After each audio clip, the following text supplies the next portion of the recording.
Hello, and welcome back to Tyranny. This is Vexx. If you remember in our last video, we went over how to create spells and level up, and now we are talking with Verse. I realized in the last video I kept calling Verse Vexx. Those damn V's. I'm sorry, but it may happen again. Anyway, let's continue with talking with Verse here. Tell me about something about Yeah, if yourself. you insist. I'm a Scarlet Fury. That should raise some flags for you. It means that I'm good at killing, and more importantly, that I enjoy it. What I won't enjoy are the pleasures of funerary rites packed with weeping mourners. Someday I'll fall in battle, and then they'll roll me into a mass grave or heap me atop a shit-stained wagon. One more anonymous, knife-riddled piece of meat. Oh, she's pleasant, isn't she? Until then, I plan to take whatever I can from life and have a little fun along the way. Right. Let's ask her about her life before the chorus. Excuse me. Life? What life? As far as I'm concerned, I didn't exist before the chorus. There was some girl on a farm wearing my face and talking with my voice, but she wasn't me. Sometimes she would sneak out at night, take a scythe, and have some fun with the livestock. Our shared interests begin and ended there. Oh, even before she joined the chorus, she was a peach, wasn't she? When the Scarlet Chorus swept through my village on their long trek from the bastard city, that was when I finally woke up. I buried my old life, took red vengeance on anyone who'd wronged me, and found the freedom I could only dream was out there. Oh, she really is pleasant. Let's ask her about her parents. My mother ran a successful farm, and I worked in it for a number of years before I found the chorus. She was a hard, bitter woman, acted like the world owed her something. She never talked about my father, though I figured out a thing or two about him later on.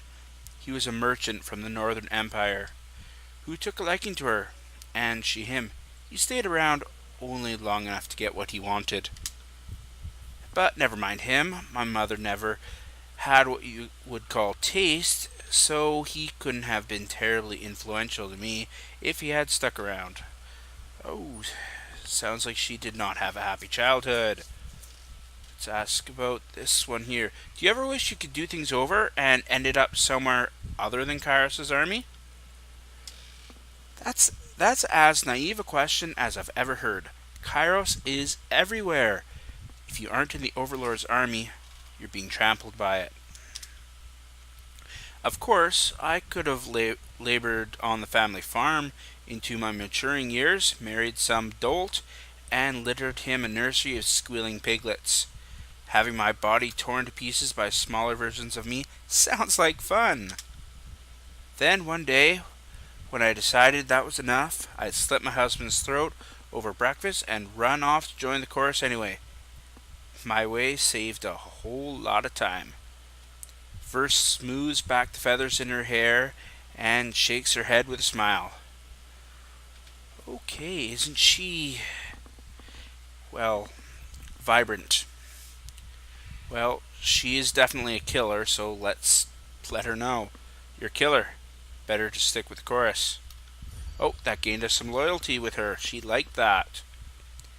At least you understand, the chorus praises and rewards the thing that inside me that I would have suppressed in civilized company.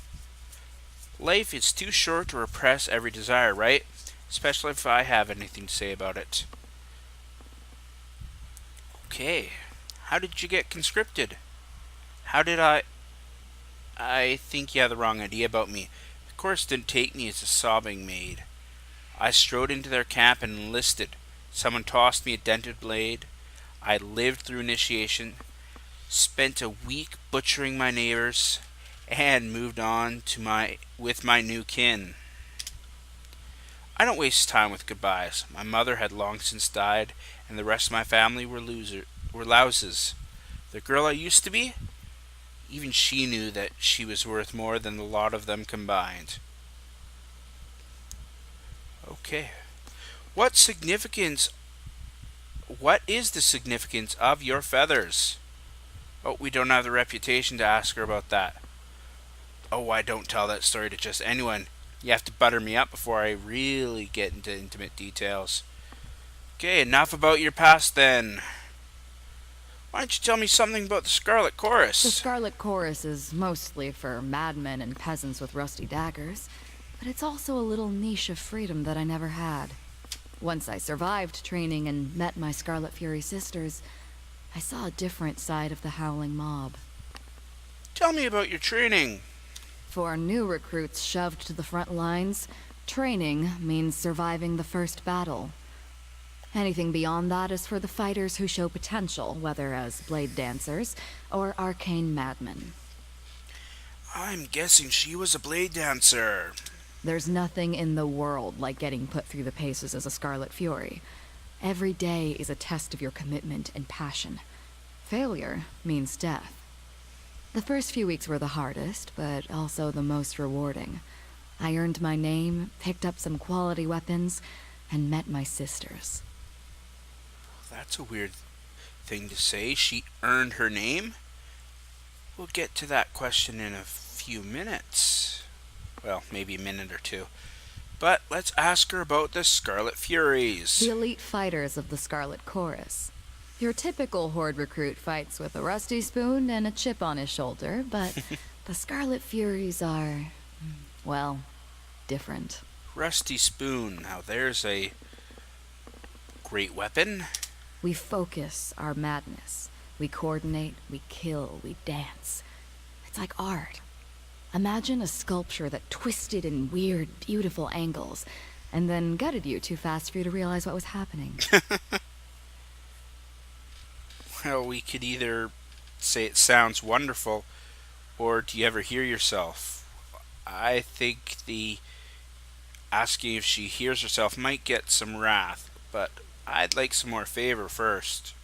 It sounds wonderful. It is, as I remind myself all the time. The most important day of my life was when the voices of Narat recognized my potential and sent me to Scarlet Fury training. As you saw, we gained some favor. Oh, we're now at Loyalty 1 and 63% towards Loyalty 2. Now, let's ask her about something she mentioned earlier, about earning her name. If you think a simple farmer from the Tiers would name her child Verse, I suggest you visit my old village. Most of them were walking around with names like Barrel or Fish. Not the most creative bunch. She smirks and shakes her head. The chorus takes your name away. Whoever you were before, you aren't that person anymore. Then you earn back a name through great deeds. Usually murderous ones. That's why you see choirmen walking around with names like Stink Mouse or Face First. There's probably a good reason for it. The voices of Narat gave me this name. When the Scarlet Chorus runs howling to battle, he doesn't hear war. He hears a symphony. And when I fight with blade or bow, he told me that my music stands out louder than anyone else's, and contain too many parts to be easily defined. When you least suspect it, the Archon of Secrets can be downright charming. Well, that's definitely one way of putting it, as you'll see later when we actually meet the voices of Narat. Let's see if she'll tell us her real name. Oh, we gained fear for that. That question isn't worthy of either of us, but I'll entertain it out of pity. You already know me by my real name. It's Verse. Are you looking for whatever arbitrary collection of letters and sounds my mother thought was appropriate when she didn't even know me? Then you're out of luck. I buried that name long ago. Long by my standards, anyway. Well, I guess that makes sense. She's more at home in the chorus than she ever was on that farm. as she's said and insinuated more than once. What about her weapon skills? When I was a kid, it didn't take me long to realize I was a natural. I could pick up a rusty kitchen knife and skewer a rat from across the room. Scarlet Chorus gave me opportunities to further educate myself. My sisters were always a bit surprised by how quickly I took to different fighting styles. She frowns for a moment and then shakes off whatever she wanted to say. Back to my questions about the Scarlet Chorus. What do you need to know? Oh, we got a new one at the top. Before you hesitated when you brought up your fighting styles. Why? Oh, we don't have the reputation for that. As if that's any of your business. If I wanted to say something, you would have heard it. Don't assume that I'm holding back. Oh, we could use our lore. That might gain some fear from her, though. Let's just be a little more. You fight for me, do you not? Tell me. No, let's go with the we are concerned. Oh, we gain fear for that too. And here I've heard so much about the Fatebinder of Tunon's tactical genius, but no one mentioned your bleeding heart. Verse rolls her eyes. The concern is cute, if insulting and totally unnecessary. It's a good thing I'm feeling talkative, or I'd stake you to the bottom of a latrine. Oh, that's a image. I mentioned before that I'm good at picking up different weapons and fighting techniques. The truth is, I'm better than good. I can flay a man so cleanly that I'd leave a single strip of skin behind. He wouldn't even need to be tied down. Oh, wow, that's good. I suppose. That was one of the first things I discovered about myself after joining the Scarlet Chorus. The voices of Narot recognized it in me as well. That is why he singled me out for the Scarlet Fury training. Go on. My sisters were the masters of their fighting forms, but since they died, my style has changed almost like I can kill as they did. I could pick up a bow, a lance, anything really. I could tear someone to pieces with a weapon that I only watched my sisters use. Oh, that's interesting. I don't know what it could mean, and that worries me. Who are your sisters? Who were they? Would be more appropriate. 3 Whispers, Red Geysers, and Seeking Sheath. Best fighters I ever met. There wasn't a foe we couldn't take down together. Our fighting styles complemented perfectly, so we divided up the killing work like bards singing a song. At least we used to.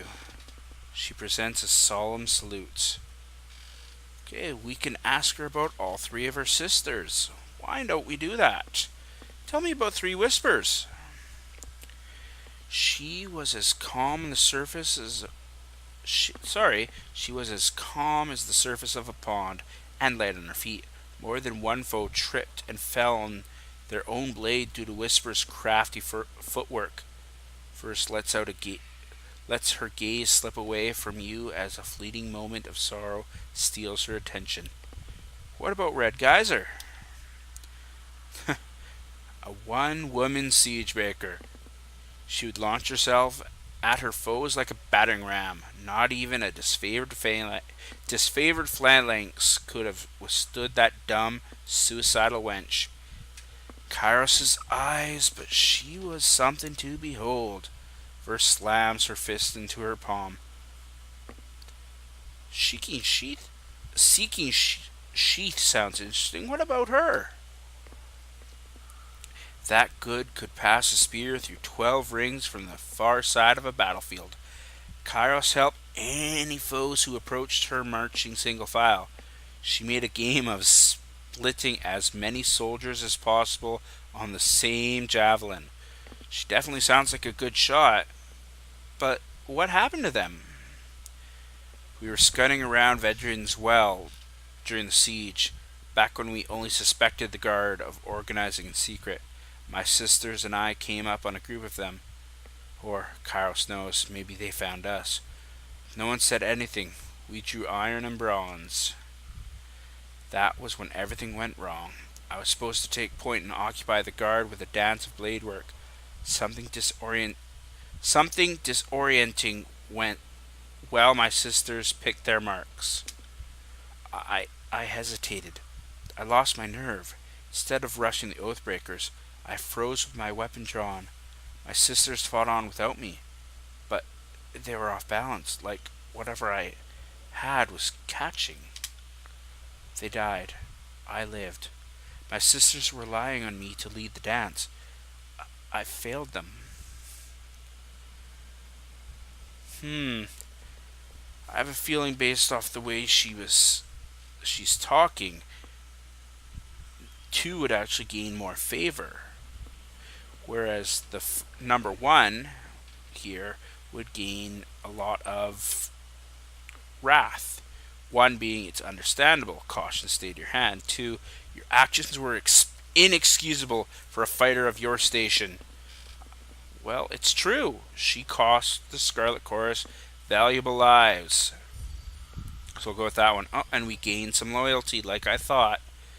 You're absolutely right.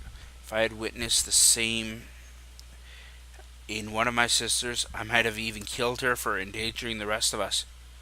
Good thing for me they didn't get the chance. She chuckles, but there's no humor in it. And we did get up to tier 2 loyalty, and we're at tier 1 fear. Hesitation or not, it's unbecoming of any chorus member, and unheard of in a Scarlet Fury. I would cut it from my body and cauterize the wound if only I knew its source.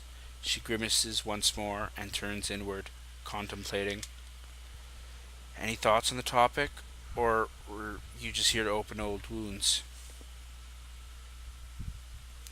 Any idea why you lost your nerve in battle? I wish I had an explanation. For the first time, I lost the dance. The song of murder drew silent. Instead, there's only rigid, organized control. Let's see if she has anything more to say about her sisters. Nope. What about the Scarlet Chorus? Anything more about them? What do you need to know? Well, we can ask her about the Scarlet Chorus leaders. Well, the Voices of Narat is the spider at the center of the web. He acts like the army belongs to him, and he only lends it to Kairos because it suits his purpose. Both of which are true. The rest are all offshoots of the Voices, like the Fifth Eye. Once you get down to the rank and file, the Scarlet Chorus organize around a motley bunch of gang bosses who calls the shot. What do you want to know about? Tell me about the Voices in Narat. He's a madman, but that never stopped me from following his orders. Even in a legion as cutthroat as the Chorus, you know better than to get on the Voices' bad side. People who cross him, or just people he meets, don't tend to survive the experience. Oh, he sounds perfect. Well, perfect madman anyway. If he ever seems disorganized or lost, it's because he's channeling one of the personalities he devoured over the years. Well, that's interesting. His mannerisms shift over to someone else, someone who's probably long since dead. Better to die than become part of the Voices. Oh, what is that? Through powers you can't begin to understand, the Voices of Narat steals the minds and knowledge of his victims. You know this happened often during the campaign against the Tears. What he gains from this ability, beyond his apparent madness, is anyone's guess. You know better than to ask him about it directly. Yeah, that definitely doesn't sound like a good idea. What makes the Voices of Narat so powerful? He's the Archon of Secrets. He didn't earn that title lightly. People say that he knows more than every sage and the tiers combined, and that he can think 1,000 steps ahead of the other archons. It would be putting it lightly to say he's never alone under that disapproving helmet of his. If you make secrets your business, I guess having people constantly whisper in your ear is a good thing. I usually want people to shut up, but to each their own. What about the fifth eye? She did mention this fifth eye guy or girl. A walking nightmare, that one. I couldn't begin to guess what lives under that armor and speaks with that reedy voice. But I'll tell you what I know. When your world is built on secrets, it pays to have a few extra eyes. The voices in the rot has eyes in abundance. Some he keeps close, and others he sends out in the wilderness. Whoever the fifth eye was before he came into the Archon service, now he's just a half-mad, gibbering speech hole. A bloody function, in other words. An eye. Sorry, a bodily function, in other words. An eye. Wait. Narot's eyes are people? Maybe they used to be people. Whatever they were, they're eyes now. Folks like to whisper that the voices in Narot takes his servant and cuts out all the extra parts that they don't need. She makes a quick snipping gesture with her fingers. I once heard the voices and the fifth eye in a tent together. The voices kept screaming, "Redundancies! Redundancies!" every time another gout of blood would spray on the canvas of walls. I can't even guess what he was cutting out. Oh, that doesn't sound pleasant. How many eyes does the Archon of Secrets have? The number keeps changing, either because it grows or because rumors don't mean shit. 3, 7, 19. Some even say that all of us are eyes and we don't even know it. She shakes her head as thoughtful disapproval. It's one of the questions that drives you mad if you allow yourself to think about it for too long. Hey, you could be one of Tunon's eyes. Bet you never thought of that. Well, based off what she's saying and the fact that Tunon is the Archon of Justice, or Arbiter of Justice anyway, that's kind of true. Back to questions about the Scarlet Chorus leaders. What about the gang bosses? Boss is anyone who can rally enough support to kill the previous boss. They cling to command until someone gets wise and stabs them in the back. Well, that certainly sounds chaotic. Teacup leads the Filthy Lambs, Lax leads the Rusty Harps, Sharp used to lead the Bone Boys. Couldn't say where he ended up after they broke his legs. Waterwheel orders around the Hairy Hunters. Holes for Shit leads the Lazy Melkins. Then Scurvy Queen, Finger Food, and Wild Gash collectively lead the Ladies of Perpetual Strangulation. Oh, these gang names are out there, aren't they? I'm forgetting at least a dozen more. I even led a gang or two in my day. They never survived very long, so no point in getting attached. Wait, you led a gang? Don't act so surprised. I can crack a whip better than any of those dearies at the disfavored labored camps. But I was never that interested in the power struggle of those grunts and scabs in the middle. I wanted to stand on the top like an apex predator. And here I am. So, when I got tired of a gang, I disbanded and let the other bosses fight over the new recruits. That much amused me, at least. Some of my old mates are still alive and hanging around wherever they ended up. Is there anything more about the Scarlet Chorus we can ask? No. What about something else? What do you need to know? Oh, we can give her some thoughts about her combat abilities.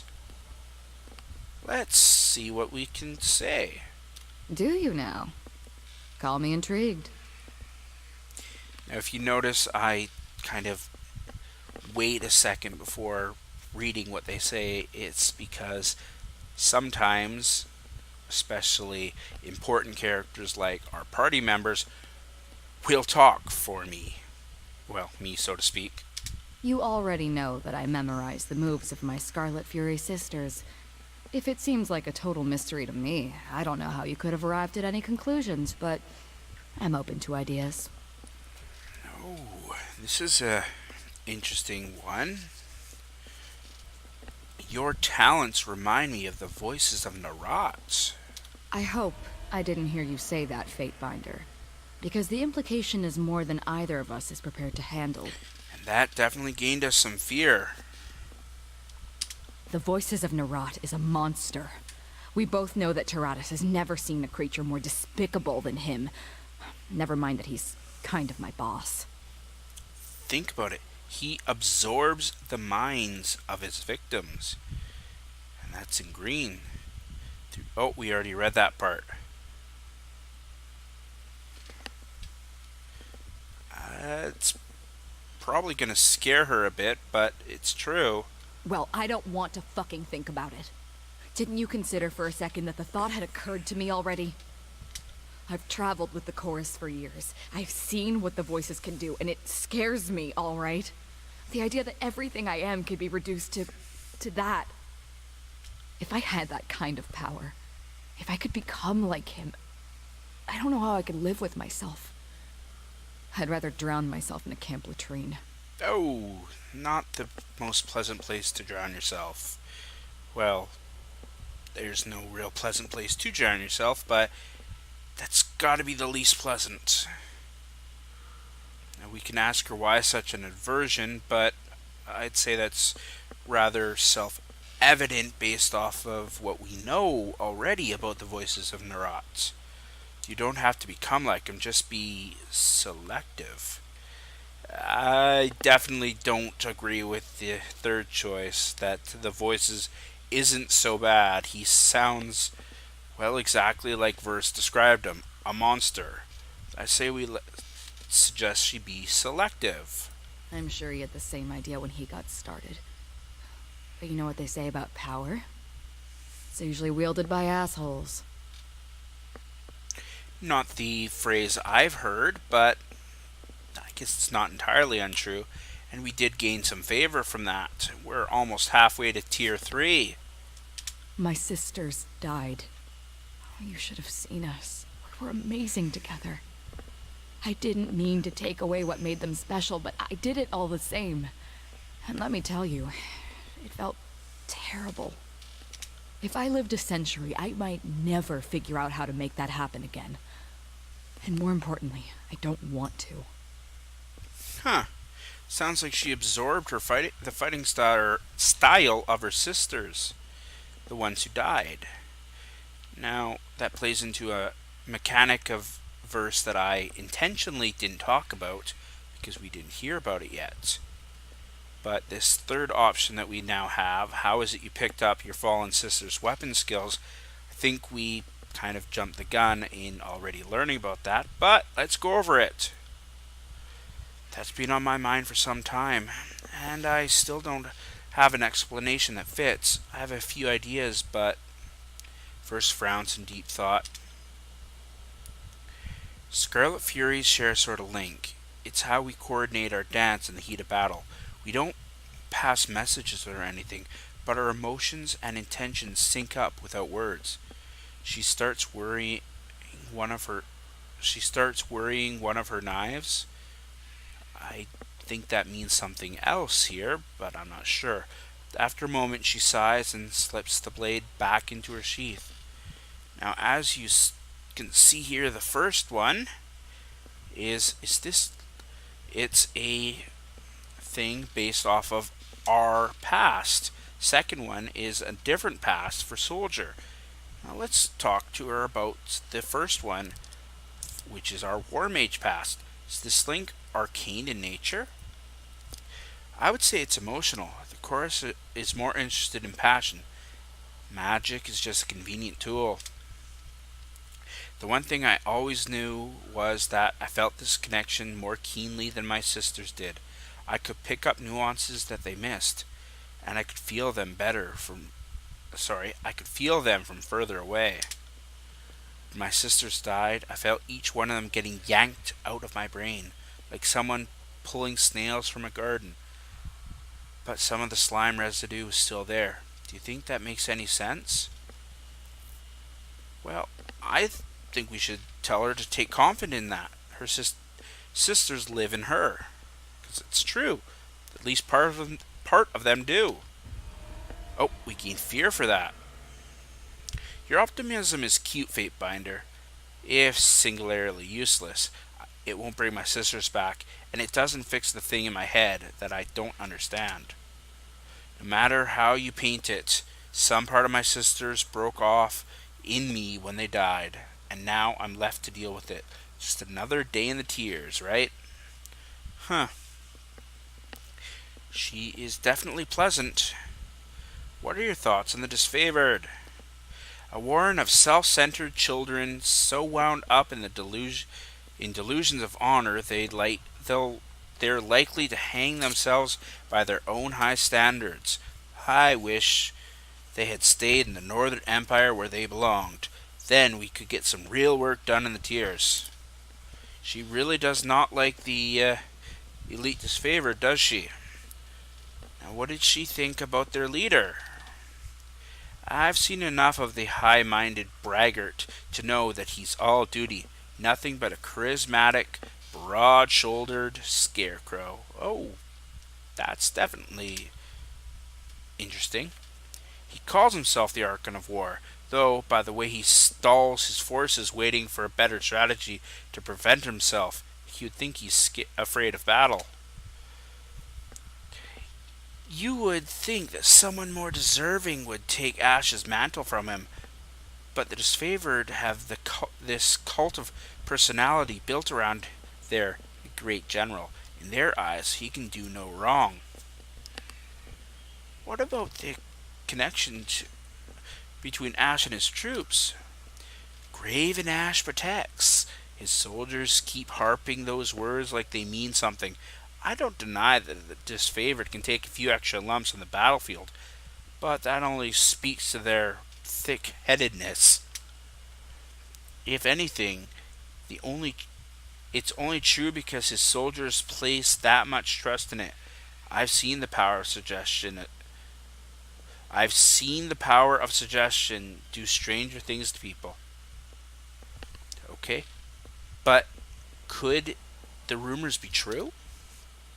We're talking about a man who's centuries old and wears glowing armor. You tell me.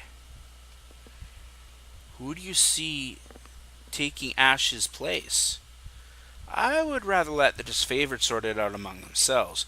Graven Ash is this aging figurehead of what should be considered be a constantly changing role. The right soldier needs to grow a pair and kill the old man. Kick his cane out from under him. Remind the Legion what strength looks like. The voices of Narot changes. He's a multifaceted gem, and the Scarlet Chorus is a reflection of that beauty. If someone could rise up and strike down the voices, any one of us would do that in a heartbeat. I suppose you have a better idea of how to handle the disfavored forces? Of course I do. First, I'd stop babying the troops. Pain is a lesson best learned early. I'd conscript from the locals to bolster the front lines, because why waste your elite on the vanguard? Then, I'd leave any misplaced ethics about the northern back in the Northern Empire. They're not helping Kairos' campaign anyway, so fuck them. Well, we can say that she'd be taking away everything that makes them strong, or it's a good thing she's making them more like the chorus. Now, I personally think she'd be taking away everything that makes them strong and elite by turning them into the chorus 2.0. So I'm going to say that to her, which gained a bit of fear. It's a damn fine alternative from where I'm standing. If all that strength couldn't end a siege, what good does it do anyone? Would that be so wrong? The chorus is accountable for itself in ways that the disfavored aren't. Our weak die, and the strong fight to keep their rank. The disfavored promote their waning bloodline and discipline any soldier with the audacity to show their teeth, though they'd never admit it. The disfavored need the chorus to show them the way. I disagree with her on that, but okay. Back to our questions about the disfavored. Do you think the disfavored have a chance to succeed in the tiers? Speaking as one of the exceptions, most of the tiersmen are pushovers. People of stalwart seem capable enough, though I have my doubts. You might even call them the disfavored's best challenge. Even if they succeed, it might be too late to redeem themselves. The chorus have already impacted the conquest more than the disfavored have, or likely ever will. Well, that's definitely, most likely a one-sided opinion that people in the disfavored would think otherwise. Any thoughts on their battle strategies or tactics? They've really got something with that phalanx maneuver. Formation built on holding still, moving forward slowly, and hoping that no one slips in the mud.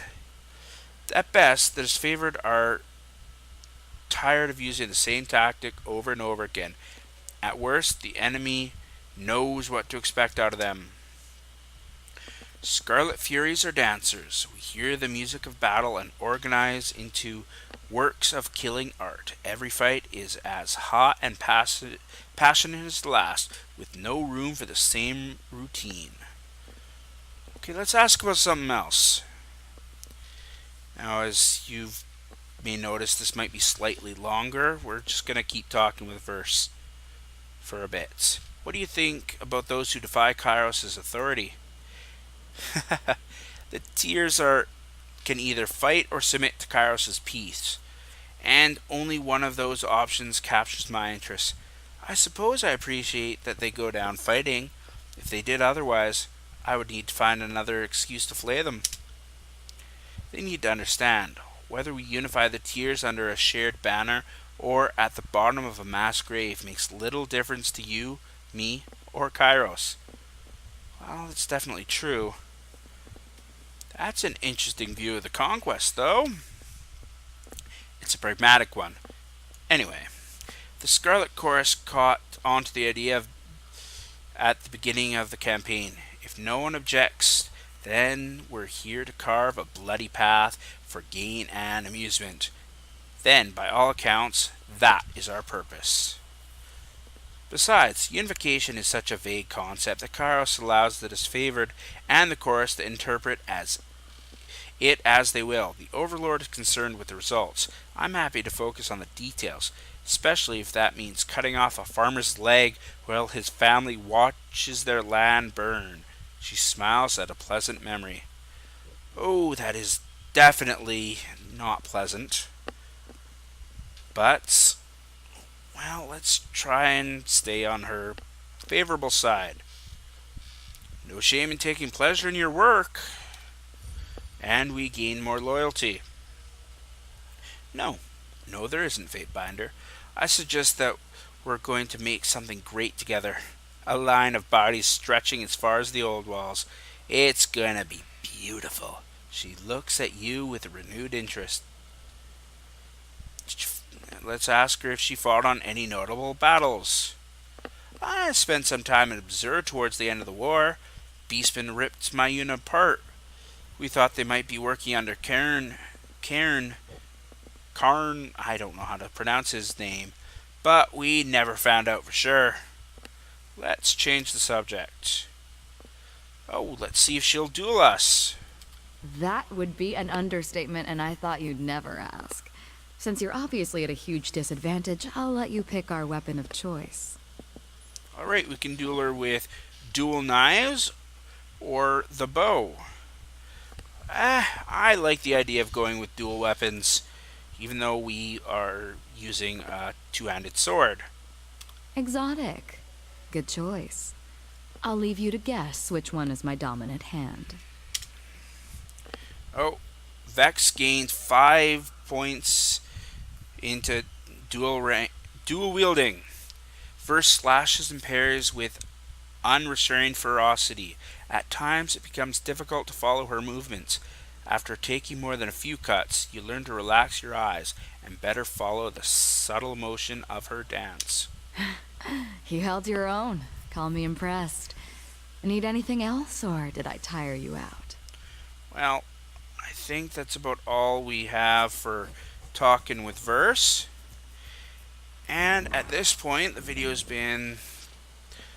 Oh, let's loot this just because. Anything over here? Nope. Anyway, as I was saying before, I noticed that chest we could loot. At this point, the video's been going for a while, and we've literally just been sitting here talking with Verse. I believe I will end the video here. Hope you guys enjoyed this slightly longer talky video, and I hope you guys have a great day.